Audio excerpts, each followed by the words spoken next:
Welcome to the Business Mechanic Show. This is your host, Vaughn Sigmund, co-founder of Results Driven Leadership, where we help you fix your people problems. Today's show is one that I keep coming across. It's a situation I keep coming across. I get hired fairly often to come in and help fix this situation. Let me get into it. It's when being right can be very wrong. What do I mean by that? Listen, management, leadership, it's a high pressure world. There's this seductive trap that ensnares many a well-intentioned manager. The allure of being unerring, being right, it's a mindset that whispers of order, of precision, of the ship sailing smoothly under the unchallenged command of you, the captain. But here's the rub. This approach is often dubbed command and control. And it's a relic of a very bygone era. And I talk about this fairly often. I'm going to take a slightly different approach to it today. This strategy of command and control that when wielded as the default management style, it's doomed. It's doomed to falter. It's doomed to failure. And it just creates this sea of discontent, dysfunction, lack of initiative. And the very reason why many managers, and this is a very common default management approach, the very reason they're doing it is because they think that's the right thing to do to get people to do what they need to do. And it's the exact opposite. And that's hard to embrace. And it's really hard to change, especially if you've been doing it that way for a while. The crux of the matter is, and it lies in the very nature of being right as a management philosophy. It's a stance that at its core is about micromanagement, about holding the reins so tightly that every flicker of initiative from members of your team is completely snuffed out. It's snuffed out before it can even catch a spark.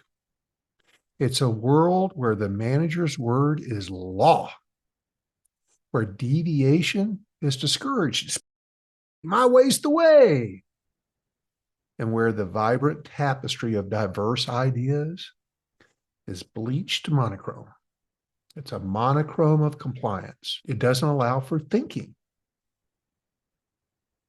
But in these management approaches, these managers approaching things this way, this quest for perfection, for this high level of execution that's required, the manager is unwittingly setting the stage for the very outcomes they dread. And they're the first to complain about it. Mediocrity, stagnation, lack of participation. Nobody ever talks in meetings. Nobody comes to me with a solution. They only come to me with problems. And it's a team that you create. And again, unknowingly, nobody has shown you a better way. Nobody's pointed out to you that your way is not ever going to work optimally. And you end up with a team that operates on the fuel of resignation. Not innovation, resignation. I just got to do it his way or I'll get yelled at. And the irony of all this, when you really stop and think about it, is palatable. In the pursuit of doing things right, the command and control manager, they think they're doing the right thing, but it's the only tool they have in their drawer. They're constructing this environment where things can never truly be done right. The reason is simple, yet profound. Just because a manager believes they are right does not mean that the team The ones on the front lines turning the strategy into actions, the ones who have to execute, that they share this conviction. And why would they voice their dissent, their insights, their innovative ideas? What's the motivation for that? This culture of demand and infallibility, meticulously cultivated by the manager's insistence on being right, always a monologue, never a dialogue, one-way ticket to no motivation. It's taught them that their voices, they're not valued. Their perspectives, they're not welcome. You don't mean that. You actually want that. But you don't realize you're putting up a block. You're putting up a wall. You're creating a lack of communication between you and your employees. And you don't do this intentionally. You do it because you don't know another way. Or maybe somebody's never pointed out to you that this is a very flawed approach. And so when this cycle of command and control, of righteous rigidity, the answer lies in the concept of one I love, a paradigm where the team is not a collection of cogs in a machine, but a group of independent thinkers, each brimming with initiative, productivity, and creativity. And they have the quiet confidence that comes with being trusted, being heard.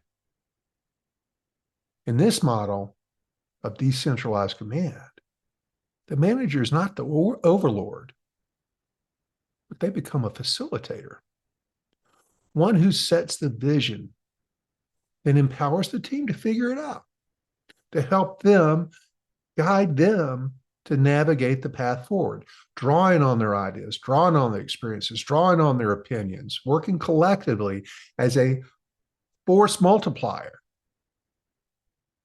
to get the job done well. And it takes on a whole new mindset of your team. When they feel like that they've got a contribution to this, that they are part of this, their ideas are being heard, they're being acted upon, that they're valued, they're much more likely to go do the job. They're helping you solve problems. Their solutions are not always going to be right. And you've got to navigate your way through that discussion. That's a future podcast. But in this kind of environment, this decentralized command, this group effort, when we're a team attacking the goals, we're a team going after the strategy, we're a team solving problems. In that environment, complaints are rare. Believe me, your folks are complaining. You want them complaining. You absolutely want them to complain to you.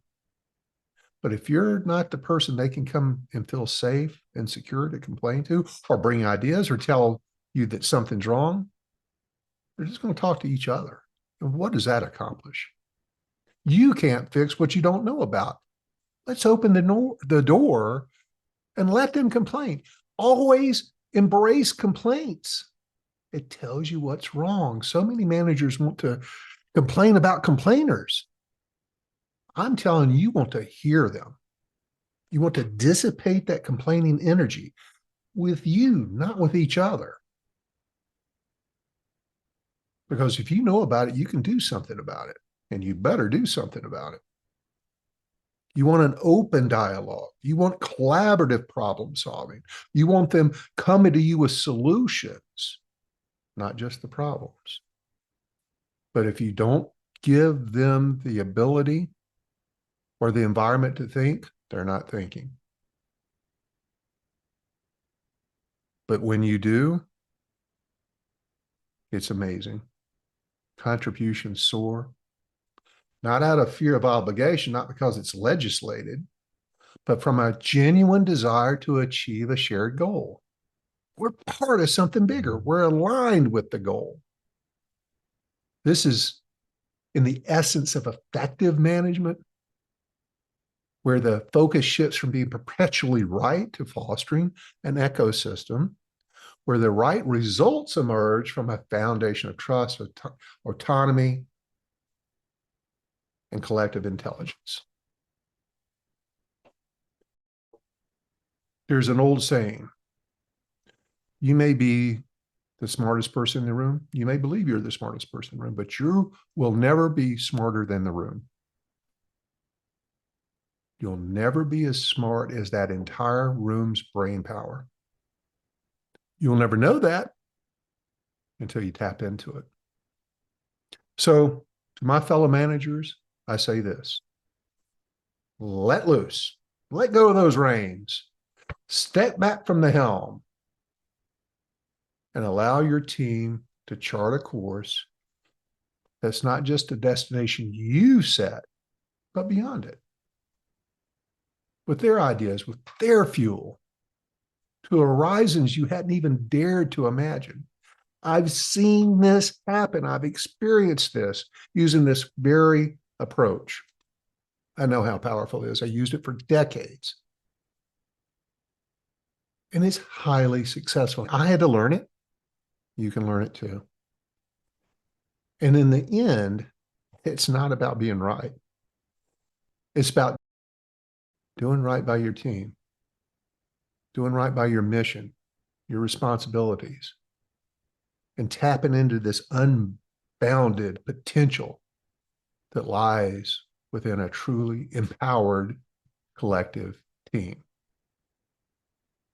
The perils, on the other hand, of clinging to the mantle of rightness, that extends far beyond the immediate discomfort of disagreements. You want complaints, you want disagreement. That's okay. I'll never know what they're thinking unless they disagree with me. It's not a personal attack. They're not telling you you're stupid because they disagree with you. They just have a different opinion. Embrace that. Love that. Now you'll know why they sometimes, if not often, don't do the things you've asked them to do. This mantle of rightness manifests into a gradual disintegration of team cohesion, the silent toll of high employee turnover, the insidious blame game that poisons relationships at every level. Because you often, if you are a command and control manager, you're always going to blame it on your employees or the employee who's not doing it. That's the blame fest. And fingers start pointing everywhere. But in fact, there are no bad teams. There's only poor leaders. It's the leader. That's the common denominator to poorly performing teams. Where goals are unmet, there's dysfunction that spins on. And the common denominator is this leader, this unyielding stance of someone who is unaware and unwilling to self-examine themselves and recognize that they're contributing mightily to the issue. Yet acknowledging this is only the first step. It's the first step in a transformative journey that requires courage, humility, and a steadfast commitment to growth. The path to shedding the armor of rightness. It's never swift, and man, is it not easy. But it makes your job easier in the long run, makes you happier, makes your team happier.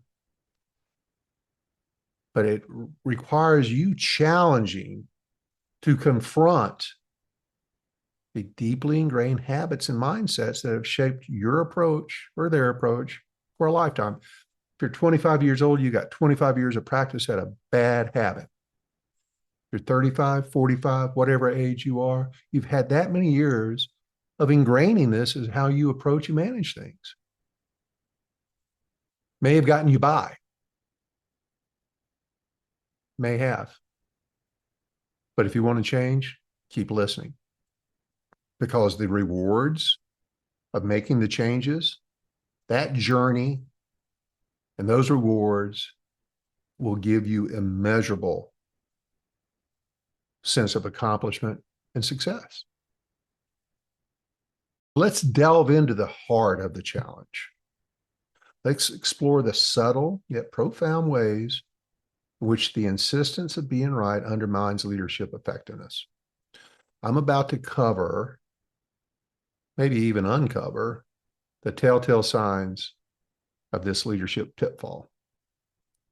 But more importantly, I will also offer to you, I'll chart a course towards a more open, reflective, and adaptive leadership style. And that's going to be through a blend of self-assessment, feedback, targeted development. And then you can continue your journey from manager to leader. You can embark on this path of self-improvement. It's up to you.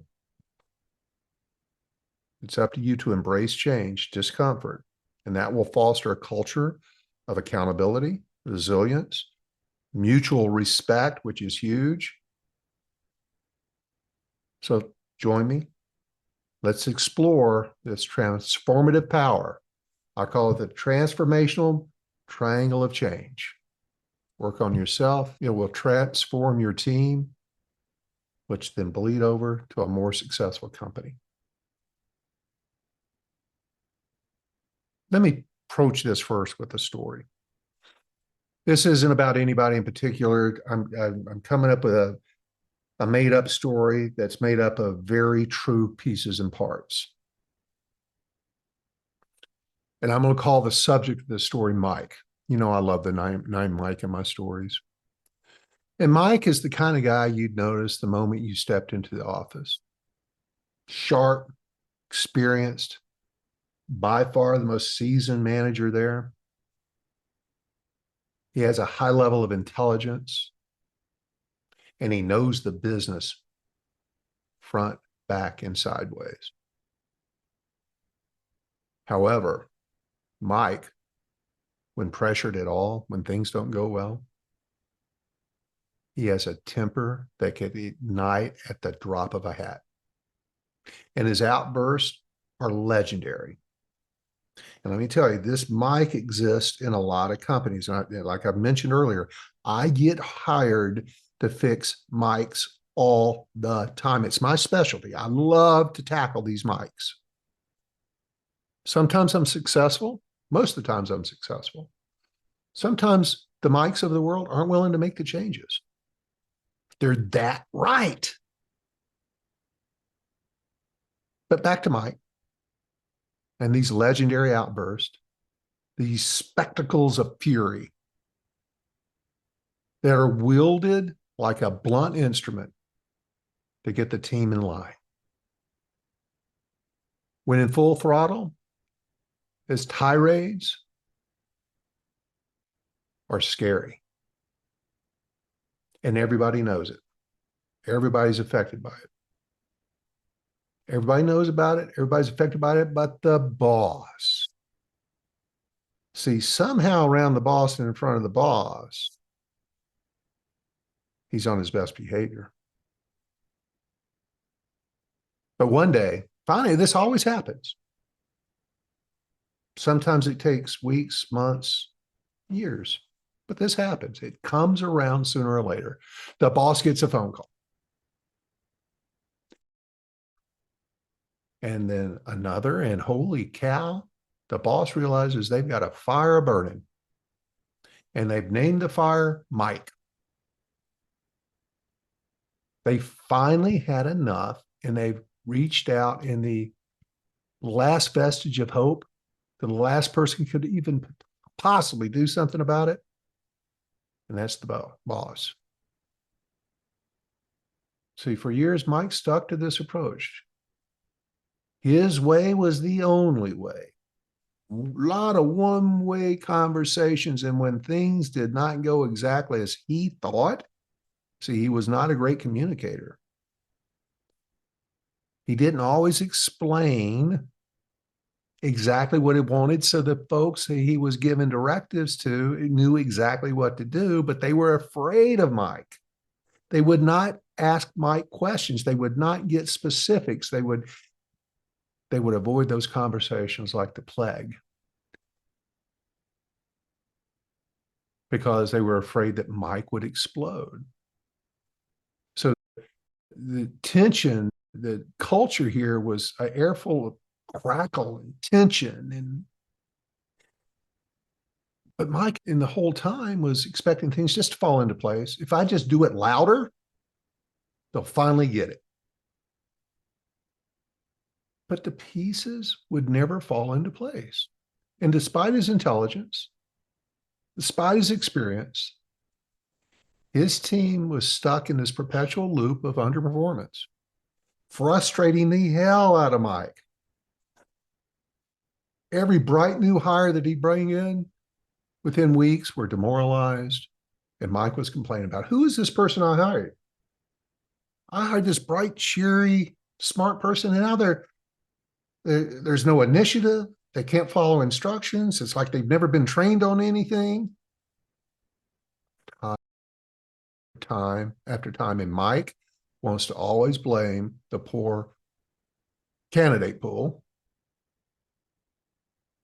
He never looked in the mirror. He saw everybody else's failings and never realized that they were a reflection of his own. It was a cycle of frustration, a dance of dysfunction. And Mike would rail against the wind, lamenting how his team never seemed to learn, never seemed to grasp the lessons that he so forcefully and passionately imparted on them. Because in Mike's mind, the problem lay everywhere but him. It was a maddening puzzle for him. And he didn't realize the missing piece. Then came the turning point. The boss reaches out to me, tells me the situation, tells Mike he's got to get with it. Mike's going to have to fix it. Everybody's replaceable. And now that the boss was aware of the dysfunction created by Mike, the churn or the constant storm within this department was all due to Mike's poor leadership style and lack of anger management. So the boss found me and asked me to come in and do a sort of intervention. We jokingly call it that.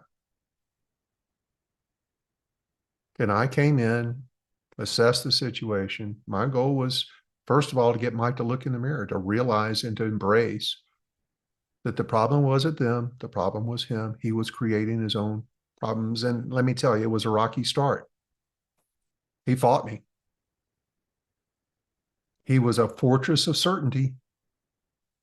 And he really wanted to resist the notion that he was the architect of his own troubles. But slowly, through persistence, changing approaches a little bit, the walls began to crumble. And almost through gritted teeth,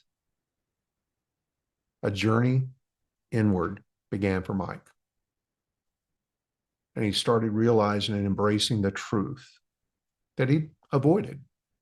It was right there. He was now seeing it.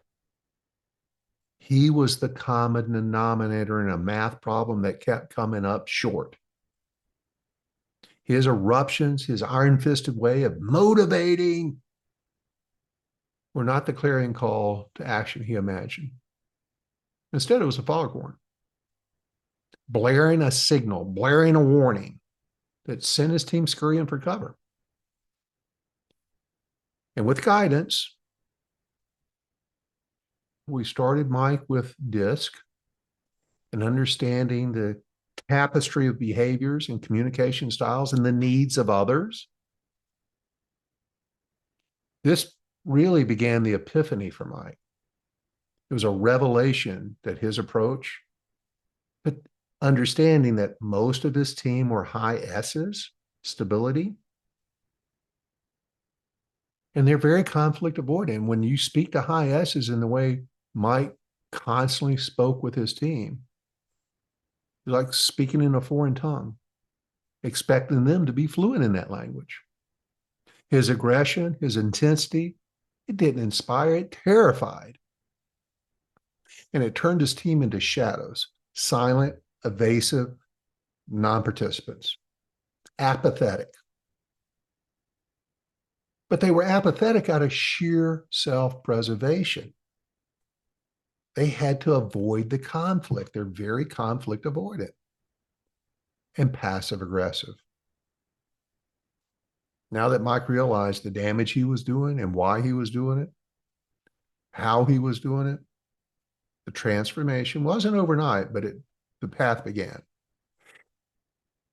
It required some humility. It certainly required a journey of unlearning and relearning. And he began to temper his fire, his passion,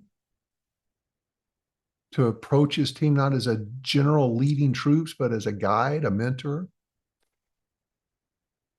He started practicing and learning the art of collaboration, the strength in his own vulnerability, most important, the power of servant leadership.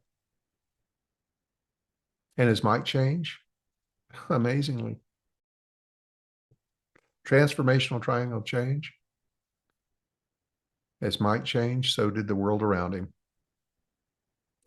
That office that was once a battlefield became a sanctuary of synergy, innovation, participation. Turnover dwindled to almost zero. Mistakes became lessons rather than failures. And the team, Mike's team, the same team that was a group of screw-ups a few months ago, began to flourish like never before. Mike ended up getting what he desired. He just had to find the right tool to get him there.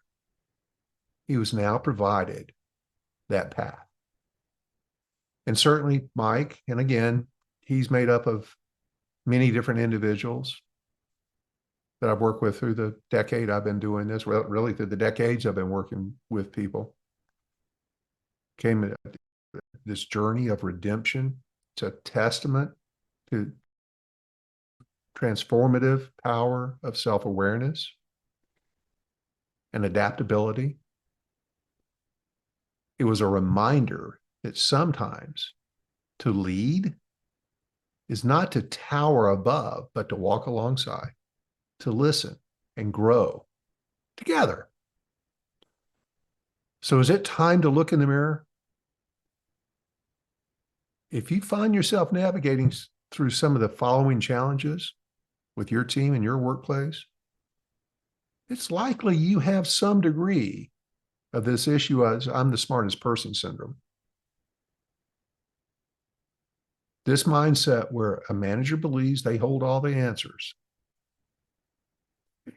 lead to dozens, big range of dysfunctions that not only hinder the team's performance, but also corrode the very fabric of workplace culture.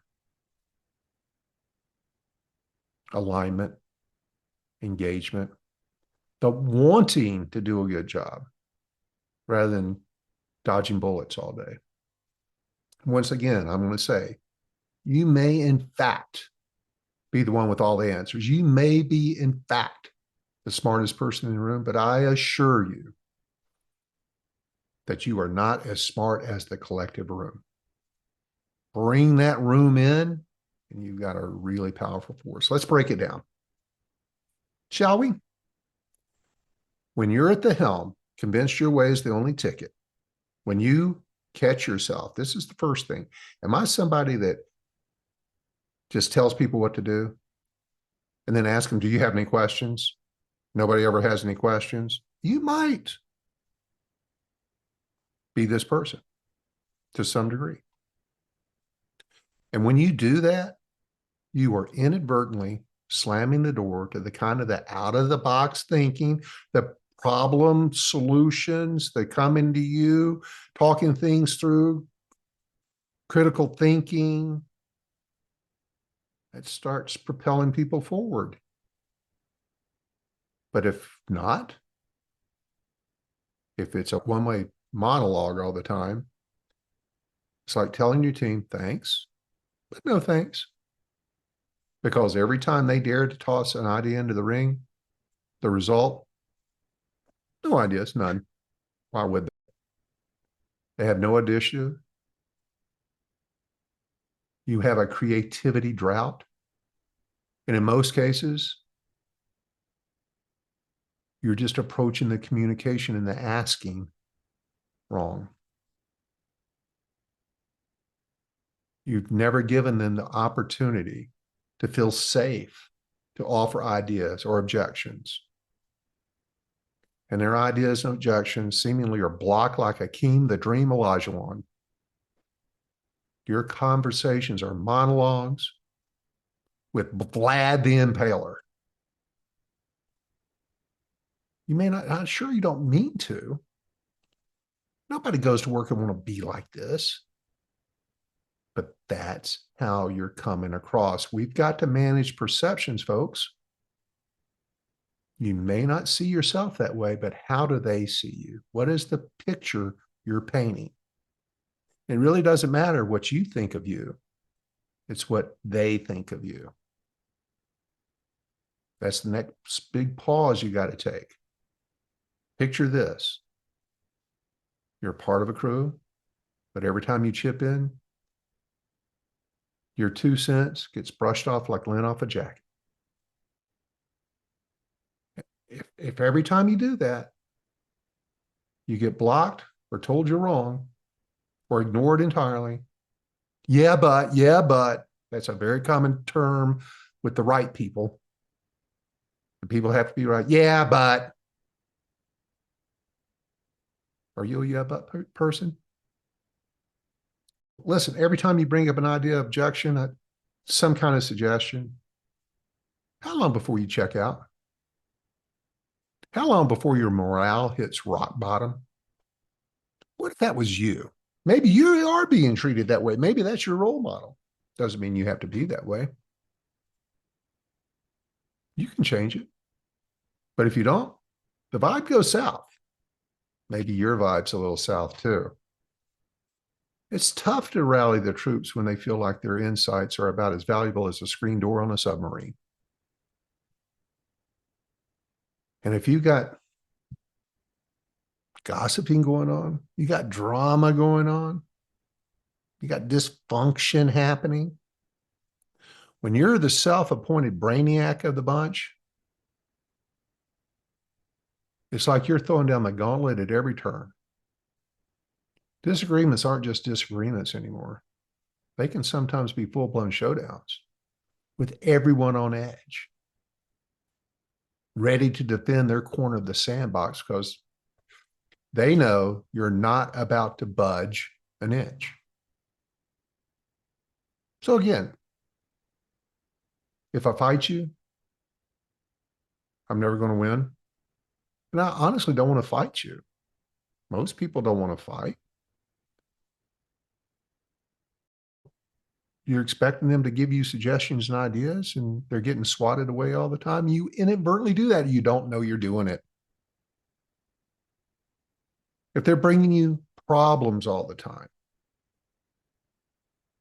and it's only you're the solo act that has to come up with a solution, you have to tell them what to do. Can nobody think around here? It's like you're wearing blinders. You're charging ahead with what you think is the winning play without so much as a nod to the collective wisdom around you. You're not listening. You may be hearing, but you're not listening.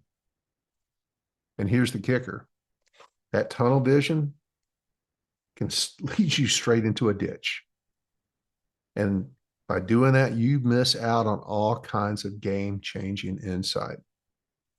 They can only come from a huddle.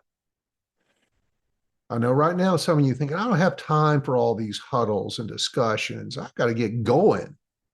I got stuff to do. 100% right. How's it going the way you're doing it? How's it working for you now? So if any of this sounds eerily familiar, it's time for a wake-up call. It's about recognizing the cracks in the I'm the smartest person here facade and getting down to the brass tacks of building a space where everyone's voice matters, where collaboration isn't just a buzzword, where together we're more than the sum of the parts. That's what you want.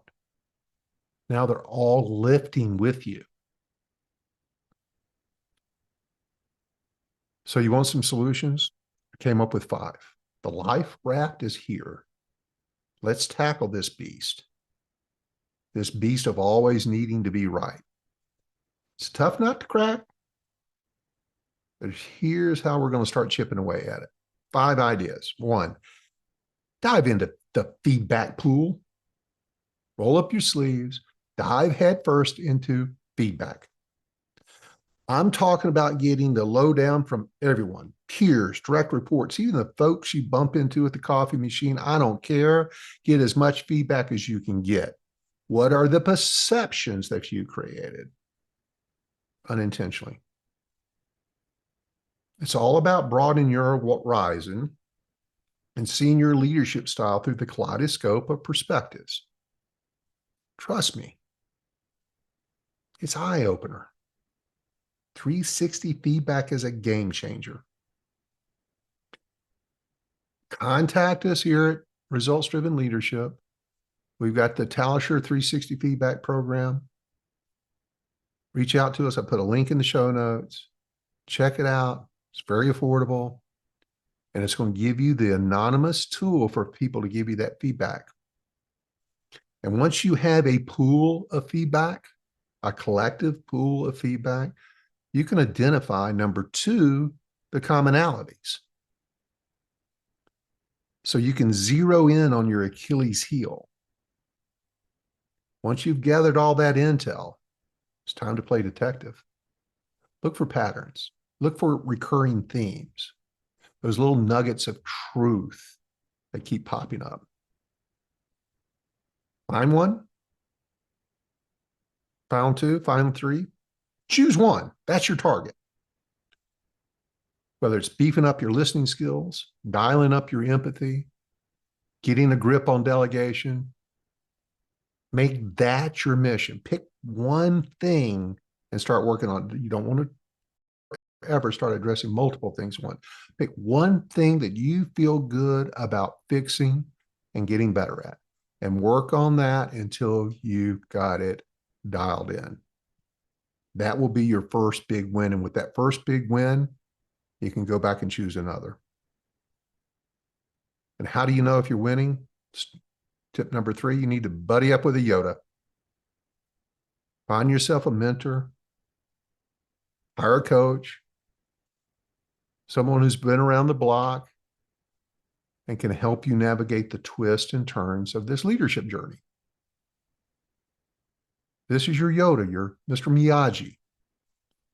Someone who can offer you wisdom, challenge your assumptions, tell you your poop stinks, and guide you as you test out your new strategies and behaviors. And it's okay. You're going to make mistakes. And if you're interested in talking to us, I've got a great team of coaches. Again, link in the show notes. Check out our coaching program.